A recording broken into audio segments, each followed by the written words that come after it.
Tonight it's Al Foster on drums, Dave Holland on the bass, Joe Lovano on saxophone, and me on guitar. Special group. And Joe and I, used to play together a lot. Joe Lovano on saxophone, and I've played with Dave Holland and Al Foster. I played with Al with Miles Davis, and Dave Holland and Al with Joe Henderson. So we've all played together, and Joe has played with them in different. But we've just thought it would be nice to all get together and play. And I talked to Joe last year. We had a gig in Montreal, and we thought, well, who would be the dream team on bass and drums? And we called Al and Dave, and they were up for it. And it's really been fun, and we're all writing for the project. So it's a very diversified book, the program, and it's been fun. We are trying to find a thread in all the talking that we do to the artists, and one of the topics that we are interested in is the relationship they have with their own instrument. We've talked about guitar previously, but my first question in that regard isn't actually the guitar a really weird instrument? It's pretty weird, yeah. The most common instrument, the most played instrument in the world, is actually pretty weird. But I mean, the idea of taking a string and stretching it and getting a sound is very natural, and it turns out it works well. You put frets on it, and then you make 6 of them, and then you make them louder by putting wood underneath in a hollow box. And then they invented the microphone, and you stick that in, and it's loud, and a whole different kind of instrument, really, the electric guitar is. But it's out of tune with itself. It's never perfectly in tune, the guitar.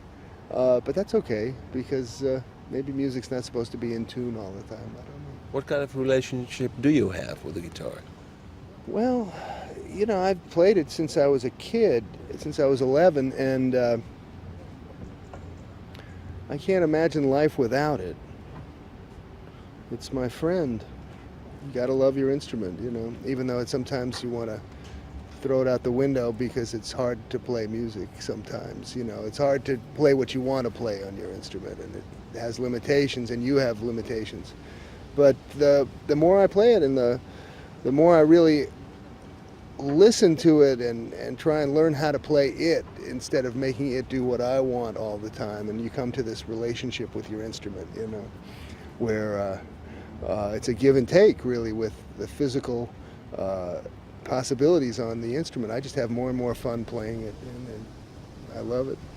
Like being in this particular quartet, being on the road, do you feel that the experiences that you have on stage with these 3 fellow musicians influence your playing and your style? Oh yeah, well, I think that first of all, their musical styles influenced me to play a certain way.